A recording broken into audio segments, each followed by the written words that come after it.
say they think our son alone have it. Where you think him get it from? Right here. Right here. I was about to say right here. The album launch is coming up, Triple Portion Blessings. We're going to talk about that later, but she has a heart for service and a lifelong commitment to faith. Apostle Miriam Levy is the founder and pastor of Glory Outreach Ministries, and she joins us now to share her journey in ministry, which is going on some 40 years.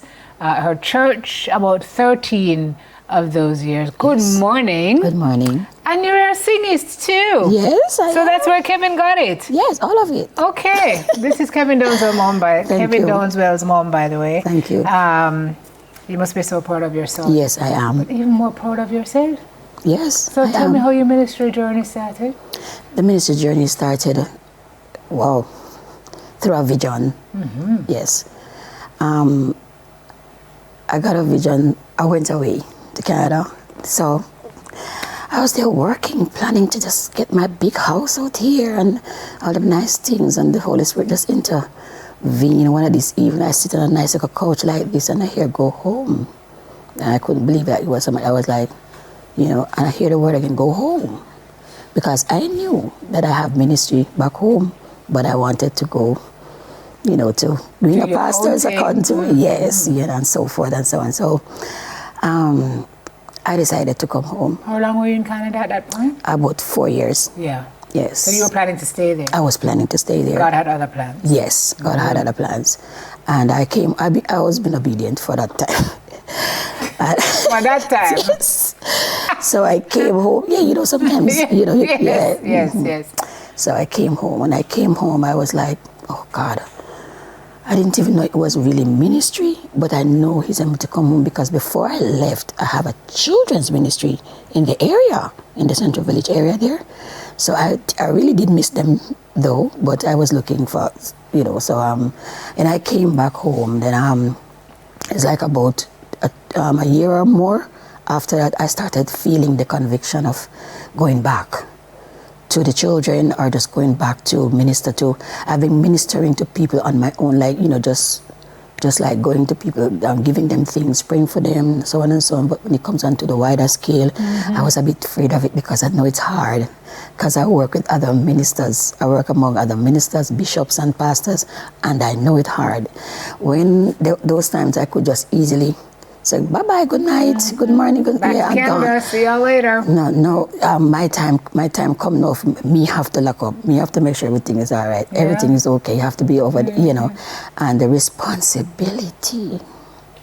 Tell me about it. Oftentimes we don't think about that. We see folks like you serving and we think, you're just serving because your heart is in that place.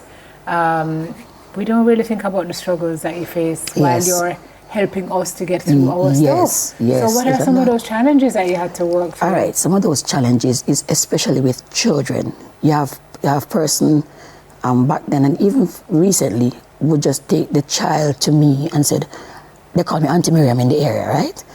Auntie Miriam, take him or take her. I can't bother.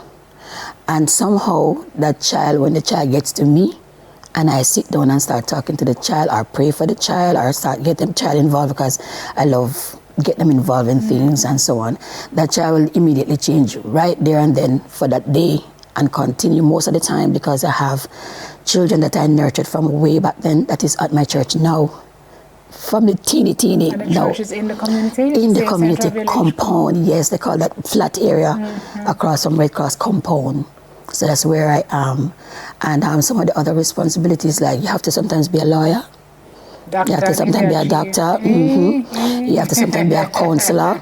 Now I'm a real JP. So they used to come and ask, you're JP? You can sign this, you can, so on. There's a lot of responsibility. It's service. Yes. It's service in all forms while you're trying to live your own life and serve yourself. Yes. And obviously your music ministry as well. Yes. So you're juggling. Yes. Oh my goodness. Yes. That's definitely a lot. It's a lot. So how you strike the balance? Meditation, prayer. Sometimes try to get away for a little, but most of the times because I classify my ministry as a young ministry. So I don't want to leave for too long. Well, a part of being able to continue the ministry is to nurture yourself. Yes. Sometimes so I'm learning that now. Yeah. I'm learning to take some time for myself now, because I've always been giving and giving and giving, and don't want to leave. I don't want, sometimes you're not sure if things is going to be okay when you leave. It's like, even if you leave, your mind is still there. So those some of those things. So you get the right people in place. Yes, that's what we're doing now. Yes, ministry is young, but it never get old. Yeah, man, I have responsible people now that can, sit in their position, and they can do, they can take responsibility. So I can get some break now, over 13 years. Excellent, excellent. What's it like being Kevin's mom? Oh, it's amazing. Being Kevin's mom is like, to me, it's like I'm the, what do you call it, or the envy of all mothers, Christian or not. Yes, because your son is that guy. Yes, I'm proud from you as a child. From school days, no trouble. No calling for any teacher to come to the class for anything else more than his report. And his report is always outstanding. Sometimes not so very high, but it's outstanding until it, but always very manageable. Yeah. And loving. Yeah. Loving, and manageable. And loving God. Yes. Which is what you poured into him. Yes. From and early. Respectable to every person that comes, small or large. He's a good guy. Yeah. Really is a son. Never give any trouble. Always in his books, or always learning something, or always doing something different sometimes from what I tell him to do, but it is effective anyway. In his own way. Yeah. And so the singing obviously is something you both have in common. Yes. You've been singing since birth. Since birth, yeah. I can hear the rasp in your voice too. Yes. So talk to me now about the album that's coming up. Oh, so this wonderful project that God gives me. I have been singing over the years, and I used to have problem with my throat, so I had given up. I had given up, like singing on the outside, but I'm okay in church because I can make all the mistakes in church and nobody say nothing. So sometime last year, at the end of last year, I was just meditating, and I hear a voice say, "Dig again." I've been digging over how much years, over 25, because some of the songs on the album is over 25 years written. And I hear the voice says, "Dig again." And I said, "Dig again?" I was like, okay, I know that voice, because when you get used to God, you know when he speaks. And I listen again, I hear, "Dig again, it's your season." And that's where, and I hear the voice say, "Go and take a pen, go get your pen and your book." And I got up, and I went for an old book that the pages are now yellow, and start looking through them, because there were a lot of songs in there. And so I found the first one, and I started meditating on it.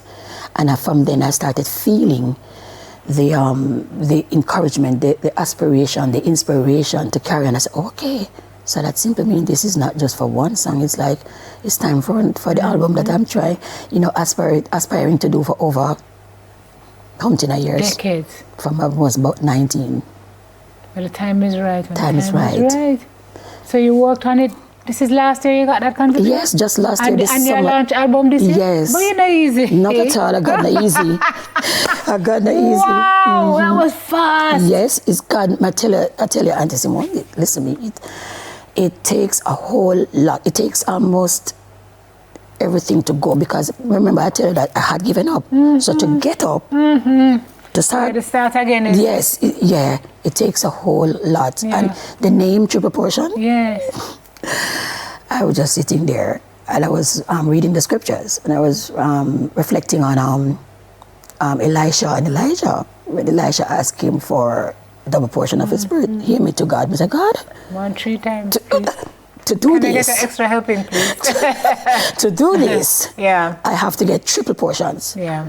Because when you reach a certain age, health-wise, yes, you're dealing with people for so long. Yeah, sometimes you're stressed. Yes. And so forth and so on. So I know I needed at the base triple of it portion. all, Apostle, you're a person. Yes. With the same struggles. Yes. Same stresses. Yes, you're serving others.